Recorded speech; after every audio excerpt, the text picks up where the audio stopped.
Namaste, a very good evening, and welcome to Citti Media and the Festival of Bharat. Joining me today is somebody very special, somebody close home as well. Uh, she wears many hats. She is a lawyer by qualification, an actress, a television personality, a spokesperson for the Bharatiya Janata Party, and these are just a few that I have mentioned. Please join me in welcoming Malavika Avinash. Malavika Aure, thank you so much for joining me today. It's such an honor and a pleasure to have you here on our show. Namaste, Shri Gurubhyo Namaha, Harihi Om. Narayana Namaskrityam, Naranchaiva Narottam, Devim Saraswatim Vyasam, Tato Jayamudirayet.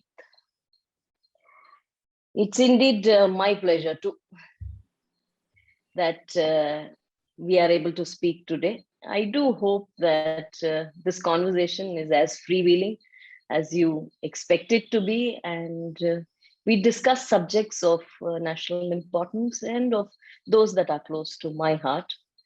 And I will share my thoughts quite brutally and frankly, as you're aware. I don't mince words. However, no disrespect or malice to anyone.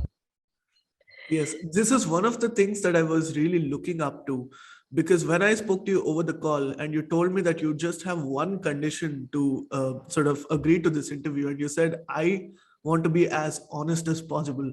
And that just struck me really hard. That really touched me, because we have very few people who are as approachable, as honest as you are. And I think that's one of the special things about you. But let's start by talking about cinema in general, right? Now, there's a lot of misperception about what the Hindu right also stands for. And let's begin by talking about cinema. Now, again, the arguments are very diluted, but what essentially cinema is considered to be a Western art form. So in that sense, do you see a difficulty in India synchronizing with this particular art form, or are we trying to simply ape the West? Yes, this subject is perhaps not looked at from a, should I say, Hindu nationalist perspective. Why I say that is somehow we are categorized as the right wing. And not just me, I think most people from the Sangha, I would say all the important adhikaris of the RSS as well as the BJP are quite uncomfortable by being called the right. We are not right wing, we are Hindu nationalist. We believe in this civilization that has been standing on this part of the world for over 10,000 years, and that there is a civilizational culture to keep, so to speak.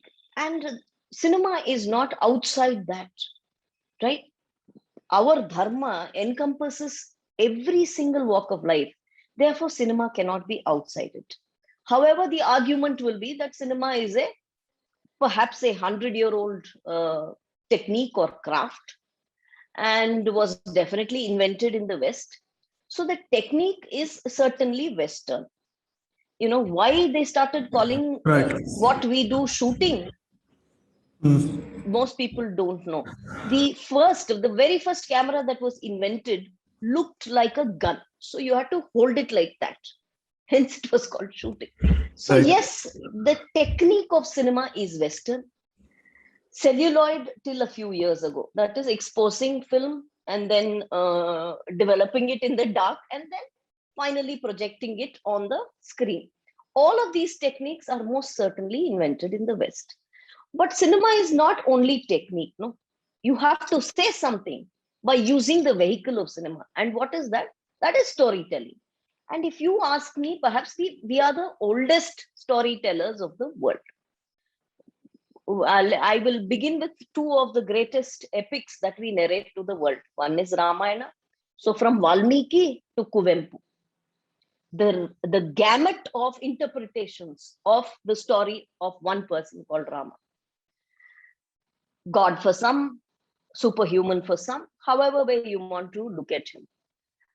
There is Kambar in Tamil, there is Tulsidas in Hindi. So, and it gets played as a theatrical performance, as a story that is narrated through art, right from perhaps the farthest that we can think of, but earlier it was all India. So from there all the way up to Indonesia, Thailand, what we call as Cambodia. So all across a huge, what we call Jambudvip. So whether it's Ramayana or Mahabharata, from Veda Vyasa to Kumara Vyasa, you can just go on, right? The number of interpretations that there have been, the number of stories that we have been telling. Right. And if you were to look at form, there is dance, there is music, there is theater, there is painting. All of this is, an average of 2000 years and beyond, right? Nothing is recent. Only cinema, the technique of cinema is 100 years old. All of these forms, architecture, we have the greatest of sculptures. So, and if you were to look at how a story is to be told, what should be the setting, what should be the theatrical setup, what should be the lighting, what is ahara abhinaya? Ahara abhinaya is what I am wearing, my costume, or what is angika abhinaya, which is my body language, or what is or what should an actor behave like, speak like, sound like. All of this, again, it's a 2nd century BC text called Bharata's Natya Shastra. So Yes. there you have it. You have Natya Shastra, then you had Abhinavagupta, and if you were to look at storytelling through theater, then you have Kalidasa, you have Bhasa, you have so many of them. So, and if you look at cinema itself, coming back to the subject of cinema, what was our first film? It was Kichaka Vadam, and Kichaka Vadam is from Mahabharata. So for the Right. average Yeah. Indian, if you have Harikatha, the Sampradaya, the tradition of Harikatha in Right. Karnataka, you have Bhagavata Mela in Andhra, you have Kathakali, you have Yakshagana, you have Kathakar, which then became Kathak. So there you have it. There are so many forms. Yes, the technique is cinema, but the story is ours. And if you ask me, the story that sells is our own, always, always.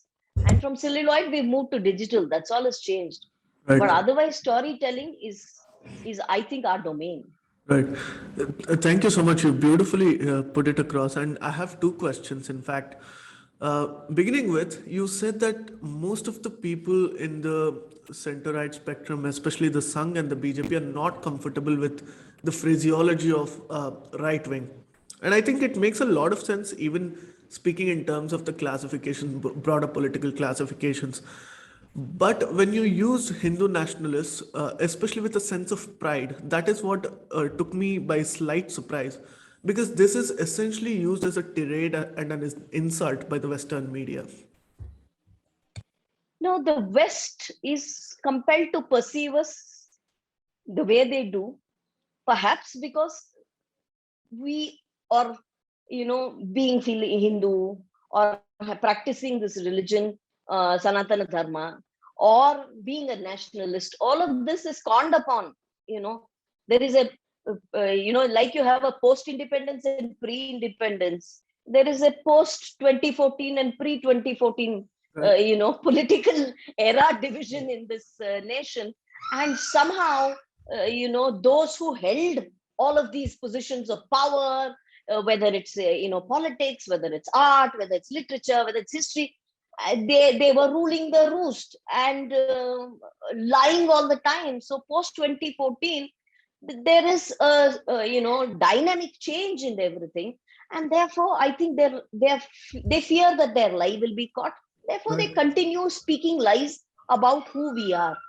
I'll tell Right. you in a very small way what my brother-in-law is about 84 years old. He has been a swine saver for 50 years. He says very simply, I'll try and say it in English. He says, ನಾವು ಶ್ರೀಮಂತಿಕೆ ಹಂಚ್ತೀವಿ, ಅವರು ಬಡತನ ಹಂಚ್ತಾರೆ. This is how he separates us. When he says ಶ್ರೀಮಂತಿಕೆ, it is the wealth of knowledge, it is the wealth of culture, it's the wealth of art, it's the wealth of our history, of our stories of valor, all of that. We are proud of all of that, and they find fault with all of that. That's the difference. You also And therefore, mentioned perhaps about the West looks at us the way they do.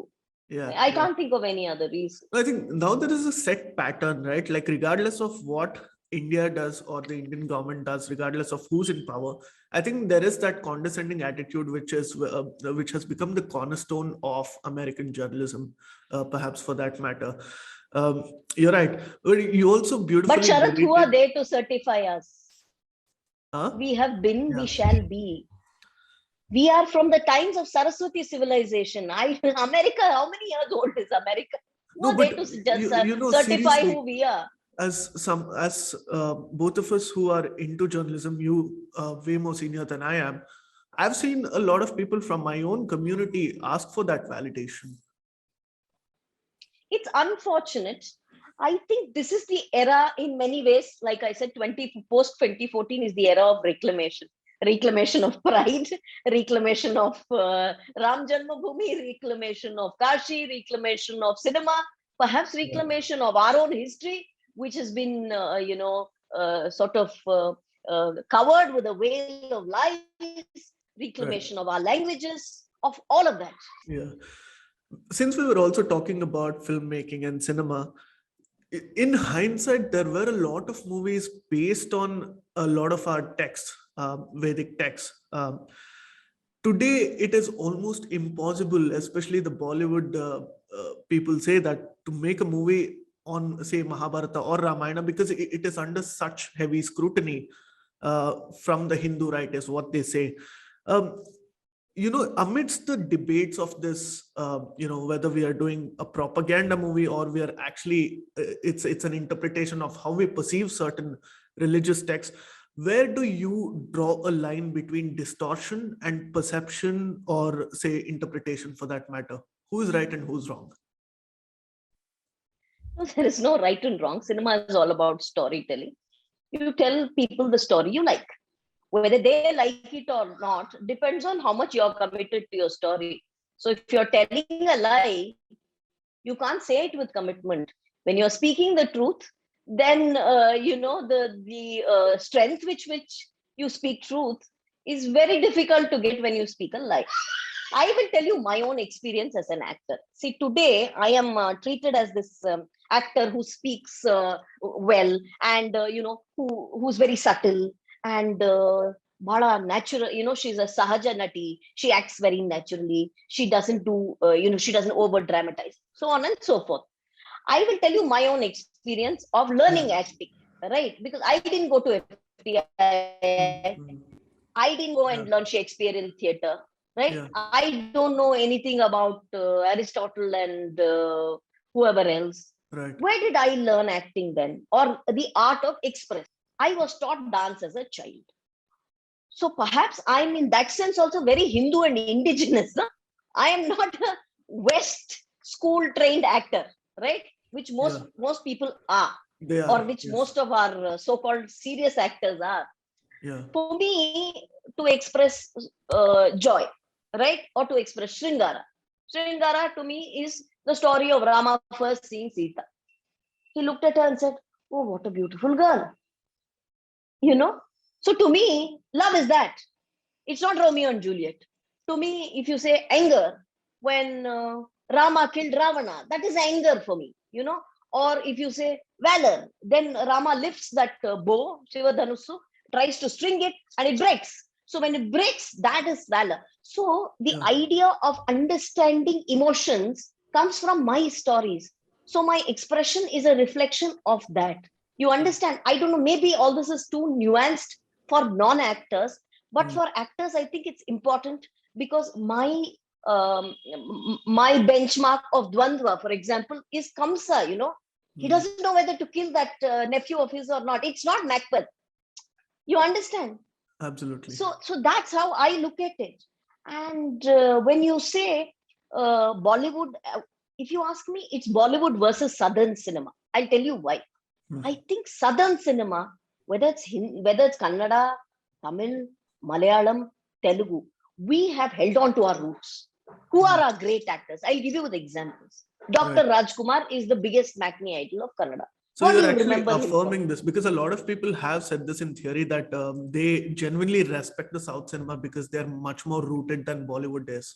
I'll tell you. See, Dr. Rajkumar, for us, he's next to the greatest actor ever because he could sing. For an actor to be able to sing, to deliver lines, and then to act so beautifully. And he fitted every part he played. How do you remember Dr. Rajkumar? I don't know if your generation has seen all of his films, but to me, Dr. Rajkumar is Mayura. Mayura of the Kadamba Vamsha. To me, he is Hiranyakashipu from Bhakta Prahlada. To me, he is, Ranadhira Kantirava, or he is Immadi Pulakeshi. This is how I remember him. Then you look at Telugu cinema. N.T. Ramarao, the greatest actor. Okay, by far. Now you shouldn't say Chiranjeevi is greater or whatever.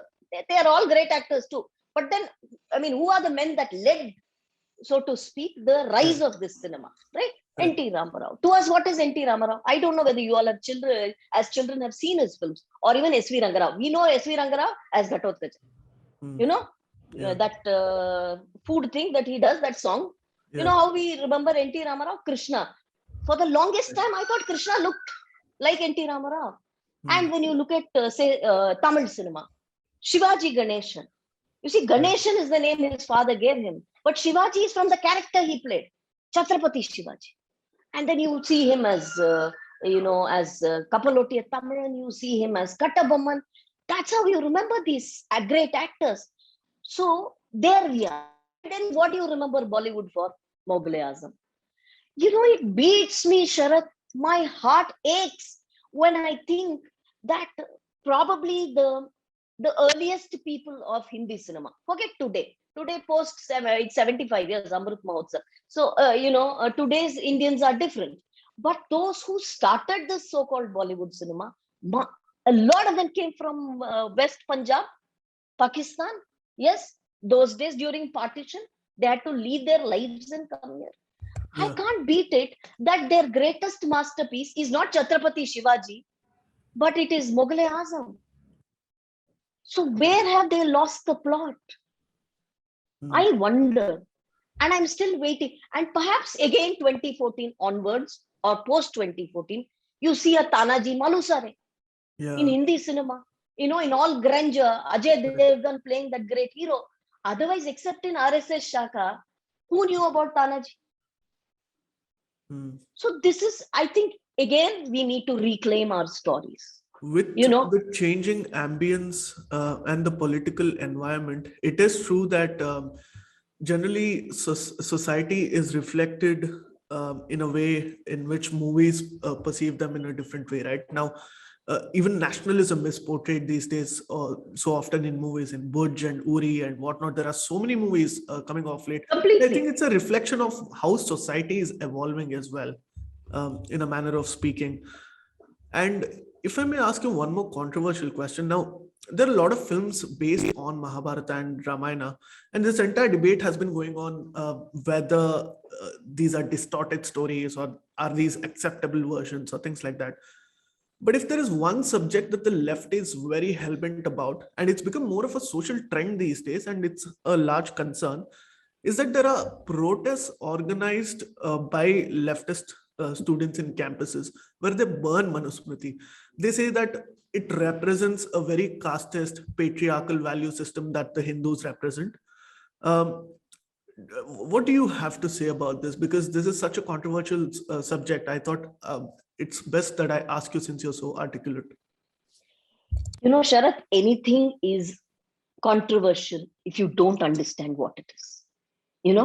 CAA, controversial, because nobody understood what it is. They decided to raise the flag even before trying to read it. Similarly, these people do not understand Manu. They do not understand Ambedkar also. Let me be very blunt. They don't understand both because they don't read both. They listen to lectures from their lecturers and choose which side to take. These lecturers have an agenda, and they've had for 60, 70 years because they have controlled education in this country.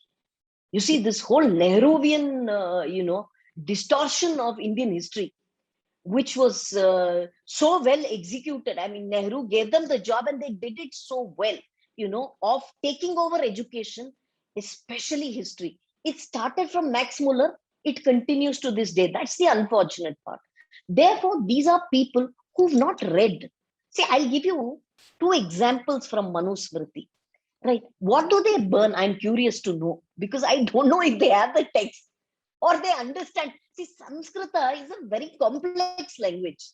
It's over 10,000 years old. So Yeah. every word is ambiguous. You can read it in multiple ways. All right. Why is the Quran so misunderstood? Also because Arabic has a quality of being ambiguous.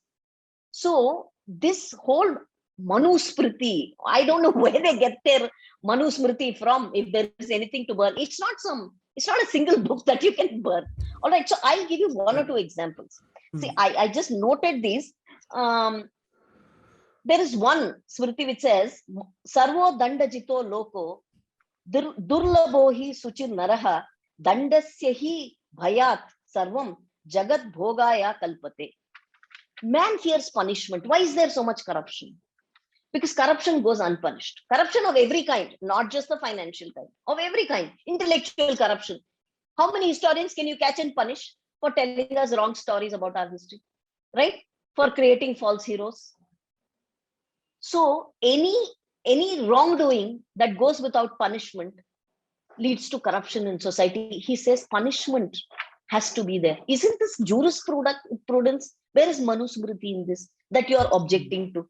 If we are okay with Latin maxims, and through our college life, I studied law for 5 years. My entire jurisprudence is in Latin. Why should it be in Latin when I have a society that I come from, which is 10,000 years old?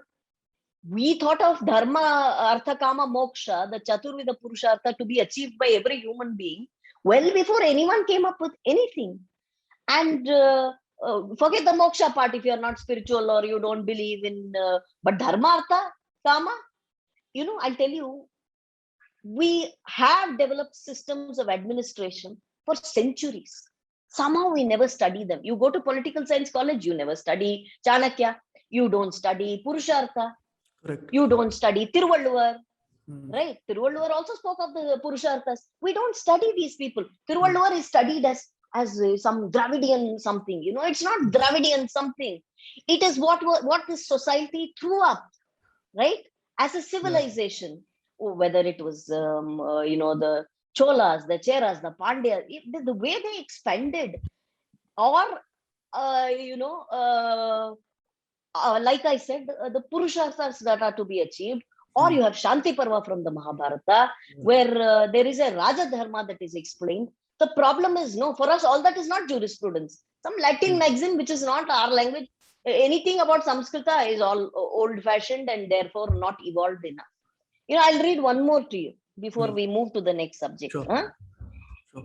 Ye karyakebhyah arthameva griniyuhu papachetasah tejaha sarvasva madaya rajakuryat puvasanam. Now, why I'm reading this is the most apt one for today. It talks about government servants and their corruption. Manu says confiscate all their wealth if they are corrupt. Government servants, government adhikari. And he says, please send them out of the country, exile them. What is wrong with this? See, the problem is we are an evolving society. We have been evolving. There are some things that we are not proud about. Varnashrama, which is in its most distorted form today. We are uncomfortable with the caste systems in this country. I am not saying they are right. There has been oppression. There has been a lot of ill that has been done in the name of caste. And these are all to be set right. And we are an evolving society. Apparently, Bendre used to say, Rakta Kranti beda, namige Sankranti beku. Rakta Kranti is revolution through blood. He says, that's not what you require. What you require is harvest. What you require, he says, is Sankranti. He is talking of evolving. He is talking of reforming from within, right? What is harvest all about? So, and if you look at our own history in the last, say, 2000 years, there have been reformers who have come and changed all of these ills, whether it is Buddha, whether it's Shankaracharya. These are all men who came from within. I don't need a communist to tell me how to run my life. Yeah. And one more basic thing is that there is Basavanna. You just go back. I don't know how many feminists know. I will read out 5 names. I had to say these things. I feel sometimes these things get left out. I don't know how many feminists know all these women. Huh? They were women who broke every convention in their times. Right. The other word that Bendre used was Utkranti, which means evolution. He said not Rakta Kranti, but Utkranti. So I was talking about the women, right? Reformers, if they were talking of ills in society. There was a lady called Karaikal Ammayar. Who knows her? Nobody knows her. There was a lady called Akkamahadevi. I think beyond Karnataka, nobody knows her. These so-called ism and East and those who are going to liberate the women of this world, these women were more liberated than any of them can ever be. Akkamahadevi, or there was a lady called Lalleshwari in the 12th century in Kashmir. Yes, or Andal or Veera. These were women who were evolved and who broke societal norms. Akkamahadevi shunned her husband's wealth. She told him to take a walk because she was not in agreement with him. She wore her tresses as her clothes. Tell me one woman who can do it today. And that society saw it and appreciated it. She is regarded as the greatest of Sharanes. Yes, and Anubhava Mantapa itself.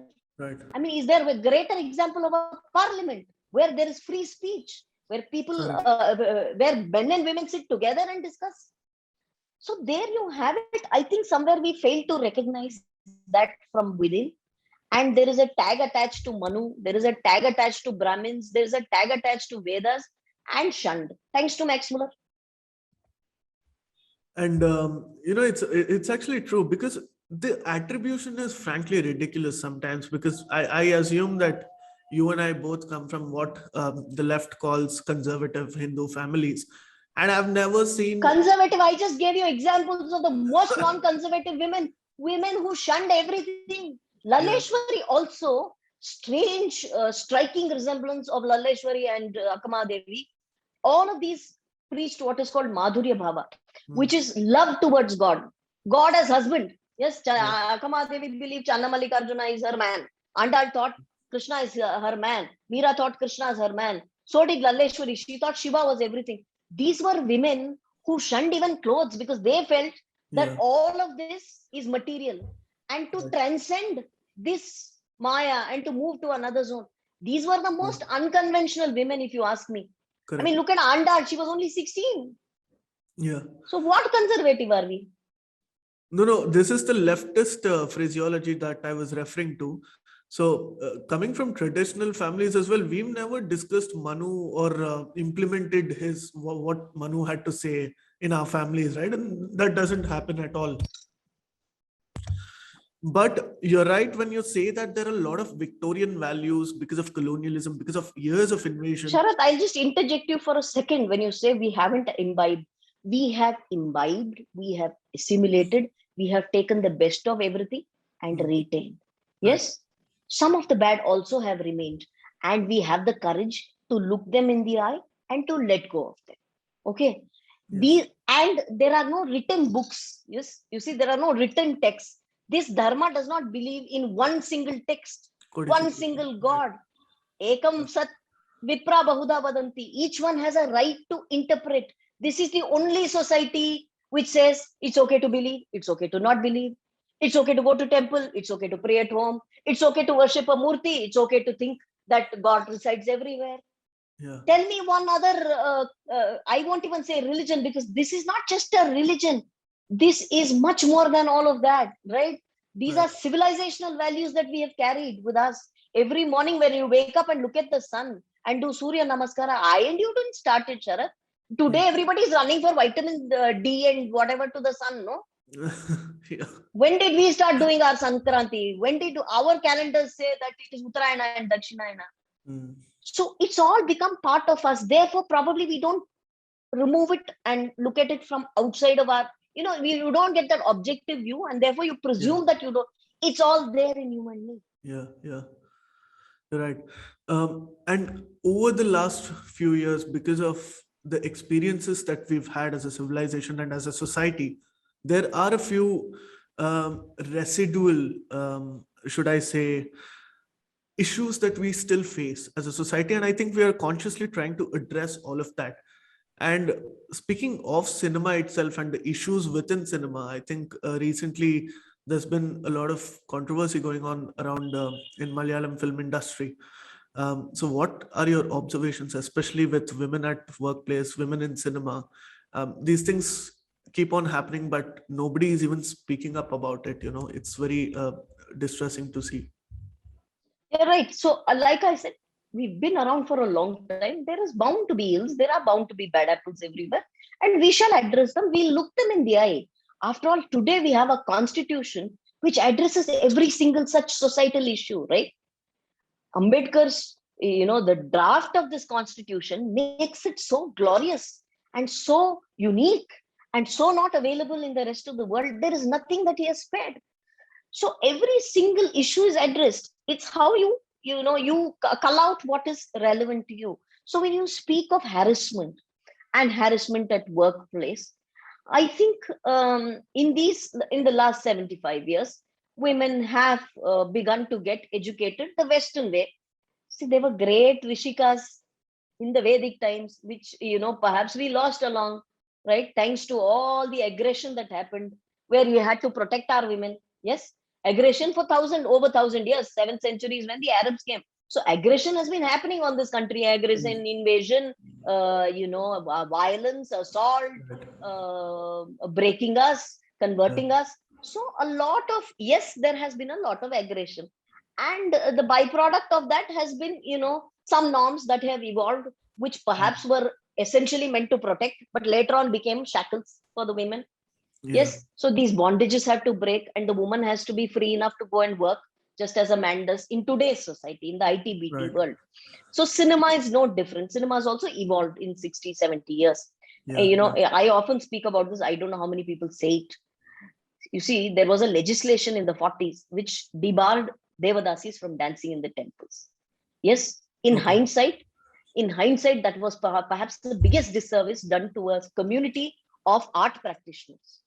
Yes, again misled by the British, saying, these are all women that are corrupting the society and all of that, Yeah. right? There may have been bad apples there too, but these were women who had held on to the treasure of Indian art, music, Mm. drama, of dance, the greatest Devadasis that they were, as they were called. I hate to use that word, however, hereditary artists, if you may call that.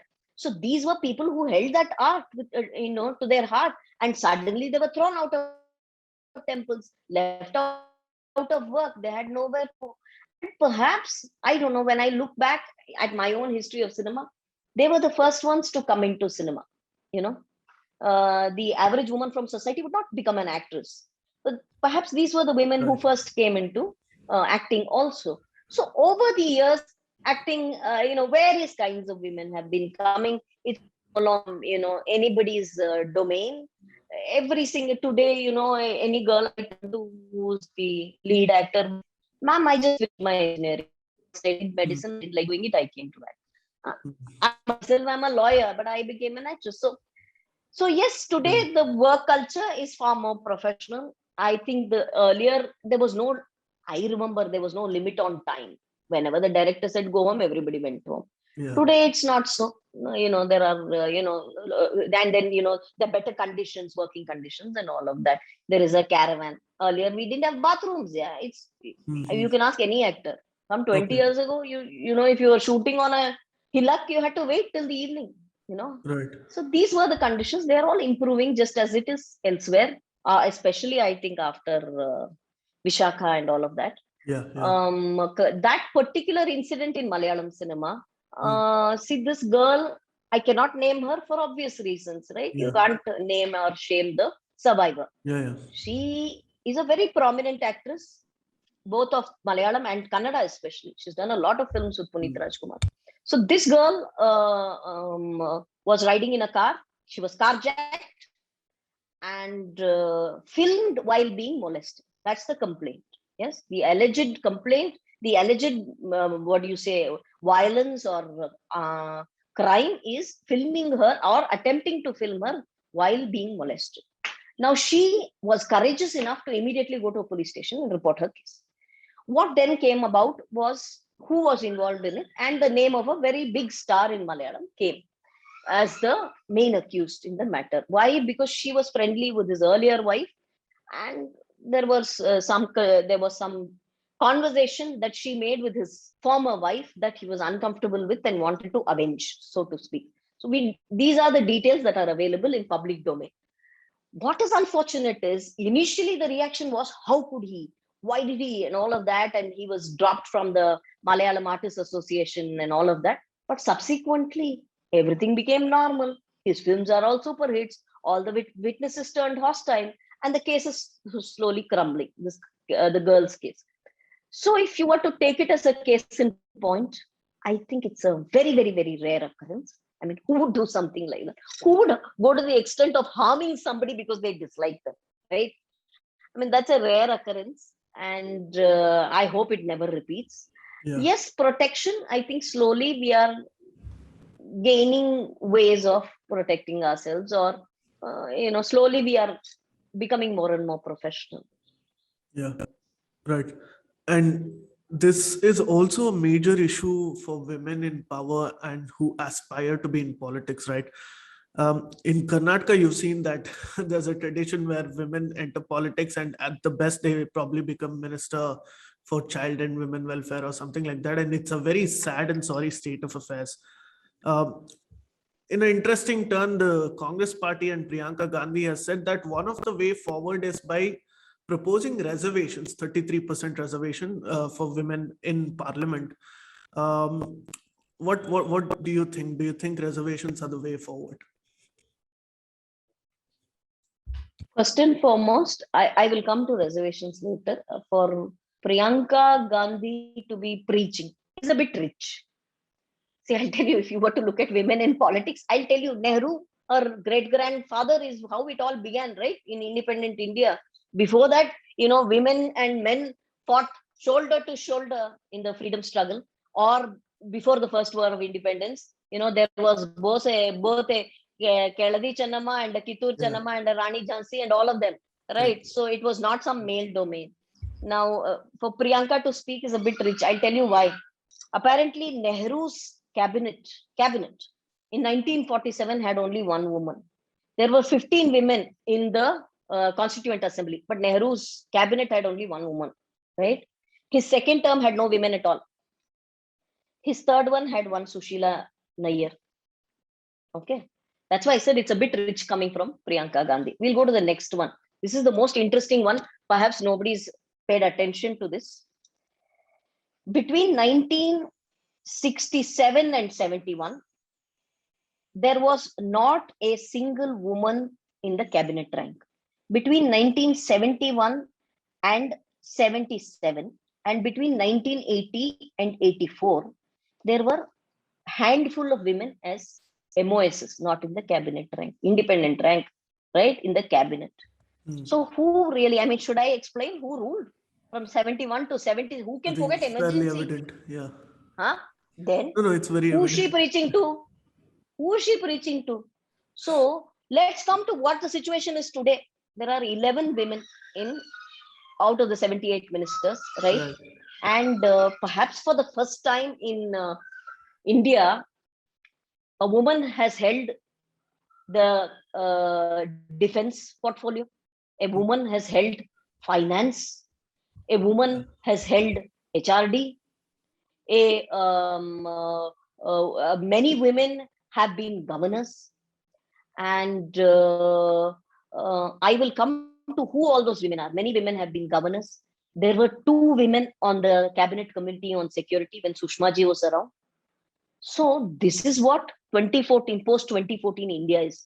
We don't talk of ism and all that, right? We just believe in rights for all, right? Sabka saath, sabka vikas, sabka vishwas. That includes women also. So for her to be preaching about women, to speak of politics in general, I'll tell you, politics is no different from any other field. Assuming I'm a journalist, okay? And just as an example, who's your father? My father is this journalist. So immediately when you go for your first interview, your interviewer will sit up and say, oh, you are that one's daughter, right? Is it there or not? Is it not there for doctors? Is it not there for lawyers? It's there everywhere. So it is in politics. If you happen to be the daughter of somebody or wife of somebody, you do have that advantage. Hmm. However, to build further is left to you. And if you look at BJP itself, all women that I mentioned to you, no? The defense minister, the present finance minister, what political family does she come from? The present women and child welfare cabinet minister, who also had textiles and HRD before that, which political family does she come from? So I think today BJP has created an atmosphere where the average middle class woman can fight her way up the ladder. And B.S. Yediyurappa, if you ask me, should be credited for making that 50%, not 33, 50% a reality in all the local bodies. He could not do it in the legislature for obvious reasons, right? The parliament has to legislate on it. Otherwise, all the local bodies in Karnataka, whether it's your BBMP, whether it's your Taluk Panchayat, whether it's Jilla, any local body, any municipal corporation, women have 50%, and it helps. It Right. helps. If you required reservations to bring downtrodden people into mainstream through the constitution, I Yeah. think this reservation will help. And if you ask me, it should be 50%, but at least 33%. I do hope that legislation also happens Very so interesting. that there is a level playing field. Yeah. I mean, of course, there are challenges, but it at least can begin somewhere, right? And then we can address those challenges from there. Yes, so your dynastic politics, which we shun so much today, your family politics, all that will go, because the average woman, automatically, the struggle is much lesser, Yeah. because the party is forced to give 50% to women.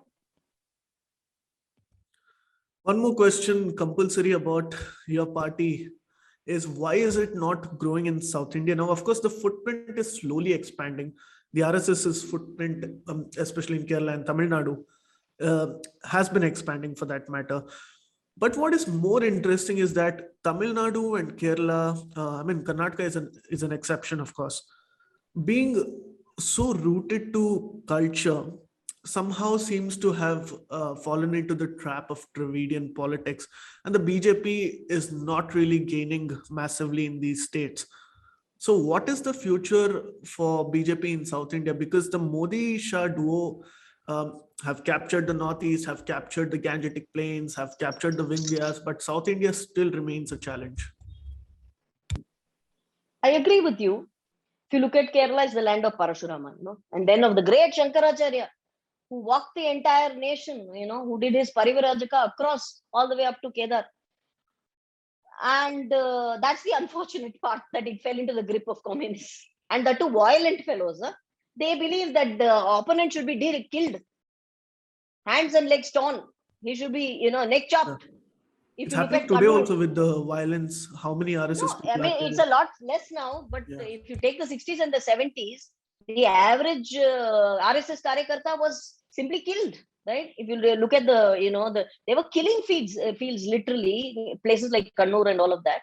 So unfortunate that the land of Parashurama and Shankara got into the hands of these violent communists, right? So it looks really funny and amusing when they speak of human rights. And then if you look at Tamil Nadu is the land of the Cholas, Cheras, Pandyas, the Pallavas, the greatest of them all. They built the Tanjavur Brihadishwara, they built the Madurai Meenakshi. And here you have these fellows, all caught with Periyar. Right. So they That's are another topic. hijacked by, so this Yeah. Tamil Nadu got hijacked by Periyar, who was frankly speaking, his name did not suit him at all. I don't know how he earned it. Mm. He is a so-called reformer. And all of his hypocrisy, I think now with each passing day, many people are, exposing, because he said it's all Brahminical and started, defiling idols of Hindu gods, Ganesha. Also put a chapalhara around Ganesha, or break down one Nataraja, break down one Rama. God knows what he was saying. It's all Brahminical. None of these gods are Brahmins. Tell me one Hindu god which is Brahmin. Rama is Kshatriya, Krishna is Yadava. In fact, Ravana is Brahmin. So here he had it all wrong, and he blamed the Brahmins for everything. So I think perhaps there was a lot of anger and frustration in the society itself, because so many years of oppression, finally the British. So he sort of caught them at the right time and Yeah. managed to, you poisoned, like you speak of the leftist boys in today's colleges, he managed to do it. But today, I think things are different in two ways. I'll just quickly finish. One was, I think, for communists in Kerala, the watershed moment was Sabarimala. Right? What happened was what they didn't expect. The average Hindu woman of Kerala stepped out on the street in Yes. lakhs, right? So the communists somewhere buckled and said, "Oh God, these fellows, they have got their strength." And perhaps I can't call it watershed, but Jayalalitha, see, Annadurai was the man who led that whole DMK movement, so politically. Yes, Periyar was the ideologue, but Annadurai was the man in action. Whether it is DK or DMK or all of that, or ADMK. So MGR and Karunanidhi had to hold on to that. Although MGR visited Mukambika temple, is what they say. MGR and Karunanidhi had to hold on to all those atheist values and all of that. But I think Jayalalitha sort of loosened up, and she celebrated that. I wrote it down somewhere. It's a very famous, it's called Mamangam, it's called in Kerala, in Tamil Nadu, where it's a festival of celebrating the river and water and all of that. So it's like a Kumbh Mela. So she did it, and in many ways changed the course of history. And for Kerala, like I said, it was Sabarimala.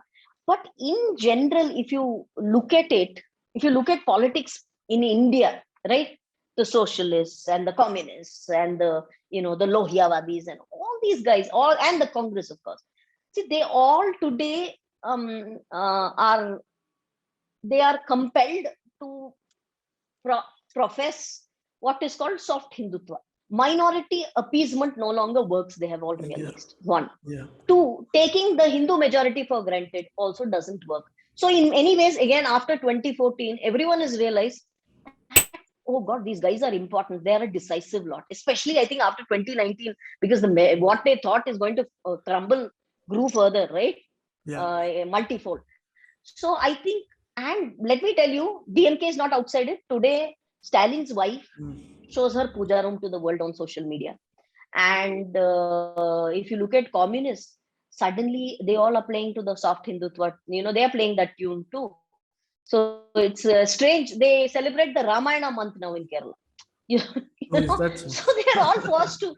So, so I think this Interesting. reclamation process Yeah. has happened here too. So this whole hardcore atheist, anti-Vedic, position is Stance. all Yeah. loosened up today. You're right, And especially so after the politics will Sabrimala change too. movement. Yeah. I was observing how the communists and the Congress party behaved, and every single MP, MLA, and party person, moved very strategically, because one bad move, it would have ended their political No, career. Congress joined the protest. Where Yeah, did they have a choice? And today you see Rahul Gandhi running from temple to temple. No, the yeah. temple run, the famous temple run. He's saying, I'm Janayudhari, I am Hindu. So there you Yeah. have it. So from being not so proud about being a Hindu, now Akhilesh Yadav is doing the same thing. No, and Mamta Ji was chanting, Yeah, BSP all is the Durga organizing Stotras. Brahmin sammelans and things like that. Yeah, it's very So interesting there what you is have happening. it. Yeah. The government of India recently extended the legal marriage age of women to 21. Um, there's been largely silence actually, but there's been celebration from some quarters too. But can you put this into perspective, especially since you're a BJP insider? What went on? What was the thought process behind such a decision? You see, we are an evolving society, right? Every society needs to evolve. And when there are ills within, we correct them. And today you have the constitution empowering the parliament to correct the wrongs, right? There have been several legislations that have been over 2,500 that I know that Jetli ji personally made sure that they all go away, because these are legislations that don't make any sense. A lot of them are Victorian. Our IPC, our CRPC, all still Victorian, you know. So who decides what is the age of majority? Which is the law which decides it? It is the Child Marriage Restraint Act of 1929. 1929. Okay. 1929. That's the, that's the marriage law, so to speak, which decided that the age should be 18. How does one decide who is major and who is not? Majority Act of 1875. See how old that act is. So Yeah, these are both Victorian. Yes. So 18 and 21 came from there. Now, subsequently, this Child Marriage Restraint Act was repealed, and in 2005, we have our own law, which is called the Prohibition of Child Marriage Act. Basically, what it was causing was a lot of girl-child abuse, and children against their wishes were being packed off in the name of marriage. And I won't go into who. The societies that haven't progressed enough, that looks at woman as a commodity, is who were doing it. So they've all now been forced to change thanks to the legislation, because some government adhikari will go and say, you can't do this marriage today anymore. So this is the background to this whole thing. So when child marriage was an ill in some societies, we corrected it. You see, the Hindu society corrects these things. It's not like we don't agree. No, there is nothing like that. We don't say that. However, who is opposing this marriage age rising to 21? You know who's opposing? Those who refuse to see the ills within. yeah, Right? It is a Muslim personal law board which is saying, no, we are not agreeable to it. This is a law that will override all personal marriage laws, including the Special Marriage Act. You like it or not, it's going to come. It has to come. The woman has to be allowed to be able to become a mature thinker, a person, somebody who's educated, who can decide who her spouse will be, what her marriage and her future will be. And I'll tell you, see, their argument, so to speak, the legal argument, where it dwells. Oh, well, the age of majority is different for different cases. Or rather, the definition of child, not the age of majority, sorry, the definition of a child. So who's a child then? How is it that the government will suddenly say an 80-year-old is a child and a 21-year-old is not? See, when it comes to labor laws, you know who a child is? Somebody who's below 14. Right? When it comes to the Juvenile Justice Act, a child is somebody who's above now in heinous crimes, it's above 16. Right? there's a And specific below 18. definition, right? So what was 18 for heinous crimes under the juvenile justice has now become 16. It has been lowered in case of something like post Nirbhaya, of course. In case you have something like Nirbhaya, then yes, even a 16-year-old can be prosecuted the way an adult is. So this definition of a child is not some, it's not some God's law that has been laid down. This will change in perception and with time. And whoever has a problem only has a problem because it is enacted by the BJP. The same leftist, feminist, whoever, all the East would have hailed it had it come from the Congress. Right. And the Congress won't do it because they have to appease the Muslims. So it's the BJP which has to do it. It is the BJP which will bring a law to criminalize triple talaq. It is the BJP which will bring a law to criminalize a marriage below 20. Mm-hmm. So face it. That's it. Right. So let's also address two things that's very close to India and Karnataka for that matter. After Chief Minister Basavaraj Bommai took over, there's been a coordinated pattern of attacks, or at least media reports, which suggest that there is a rising Hindutva force in Karnataka that is hellbent on, among other things, love jihad as well. So what is love jihad? Is it an actual thing? Because I think during the anti-conversion law protests, I saw the Christian community and Archbishop Peter Machado clearly stating that there is nothing called as the love jihad. And this is just some very poor phraseology used by the right wing to garner Hindu votes and communalize the society. Okay, there is no love jihad. I agree with all of them. Okay, we will assume for a moment there is no love jihad. And I will not concede, however, I will assume. My problem is not with marriage, is not with two people of different communities, different castes getting married. And please let me tell them that this society that they say is regressive and this and that and all that, enacted the Special Marriage Act in 1956, which allowed people of two different practicing faiths or two different castes or two different whatever else societies come together, right? My problem is when you have to convert to get married. My problem is not marriage. I will presume that it is the most divine love ever, better than any Rama and Sita, any Romeo and Juliet. These are two people who can't live without each other, and they will go to the moon once they get married. My problem is, why should the girl convert? Okay, what happens when the girl converts? Has anyone gone into those? I want all the feminists to listen to me and tell me if I'm right or wrong, whether they are in agreement or not. See, in every case of love jihad, where is the problem?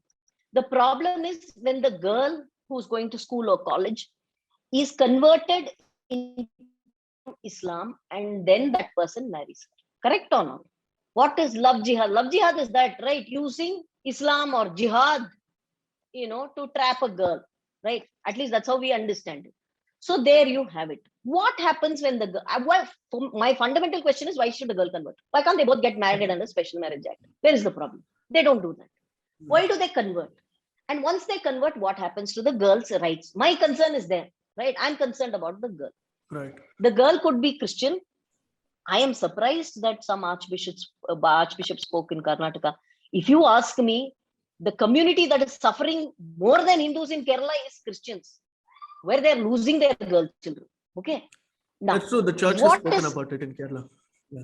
The Kerala church is up in arms with the government against this, because they have lost more girls than Hindus. Okay. What happens in all these cases?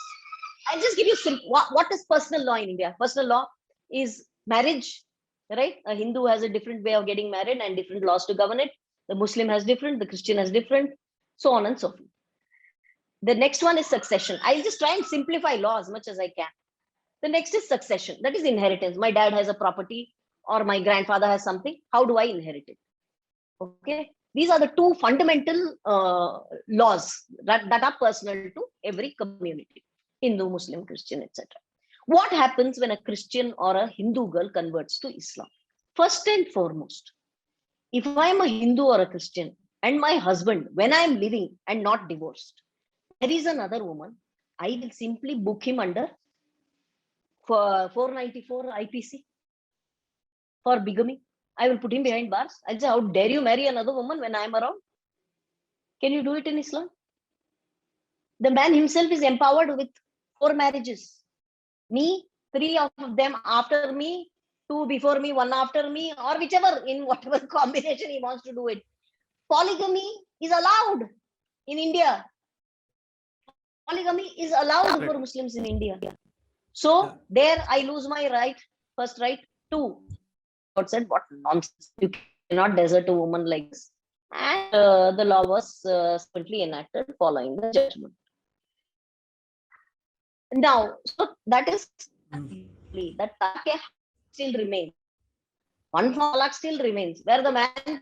So the Supreme Court banned this triple talaq, and I won't go into the details of all of that. Subsequently, there was a legislation which was also opposed quite vigorously by the opposition parties, especially by the Muslim Personal Law Board and so on and so forth. However, the government felt it only right to correct the wrong that Rajiv Gandhi was responsible for in 1986. Yeah. So the Congress party, with a view or the agenda to appease, because they are controlling the Muslim man's vote, and they believe that the man is going to go and tell his wife what to do and what not to do. Today that has changed. The Muslim women in UP vote for Yogi. Because they have been protected by this triple talaq law. So I was speaking of what is lost by the non-Muslim woman when she enters Islam. So I am looking at it purely from a gender point of view. So your polygamy is your problem. Talaq happens. Again, this fellow can say talaq to you. It's not that he can't ever, right? The husband can. And there is another way of doing it, which is they have an iddat period of 90 days and so on and so. She should not be pregnant and all of that. But talaq remains. Only triple talaq is gone. So there you have it. Now, when it comes to succession, I'm not saying it was all hunky-dory in the past for the Hindus also, right? But today, the average Hindu woman gets an equal right. What matters is today what the law is as it stands, right? In the 90s and post 2000 also, there were many judgments that came from the Supreme Court which ensured the wife gets her equal right in property. But in Islam, what happens? If there is no child, she gets 1/4, otherwise she gets 1/8. It's an equal right everywhere else. You understand? And like I said, talak is such a skewed subject. We won't go into it. It's not easy for the woman. Yeah. So why socially you're going to suffer? You have to wear a burqa, Right. right? Yeah. Your education might suffer. I don't know. There may be some great to help you out. Not all of them will take you to ISIS. Huh? Some of them may help you pursue your studies also. I Yeah. don't know. I'm just saying. I don't want to make any sweeping generalizations, Yeah. but actually, you can't enter a mosque Correct. except Sabrimala. You can go to every temple. You can't enter a mosque. So these are your social losses.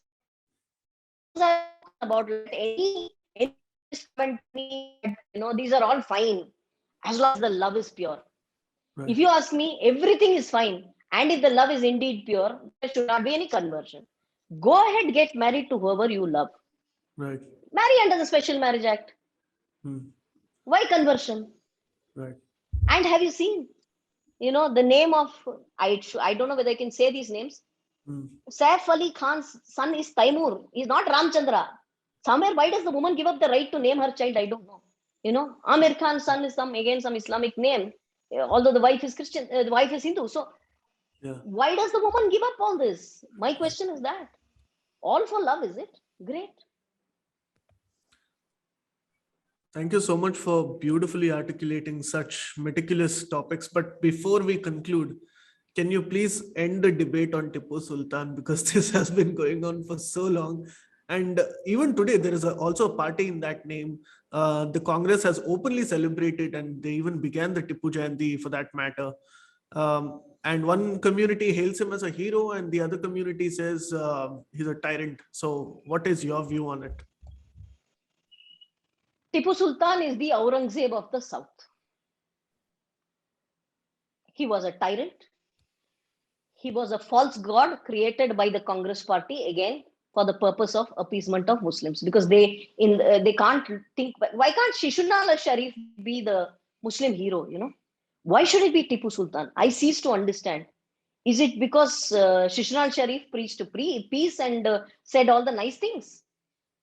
I don't understand. And I think with BJP government and Yediyurappa ji coming in and ending this whole Tipu Jayanti, more or less the subject has been sealed.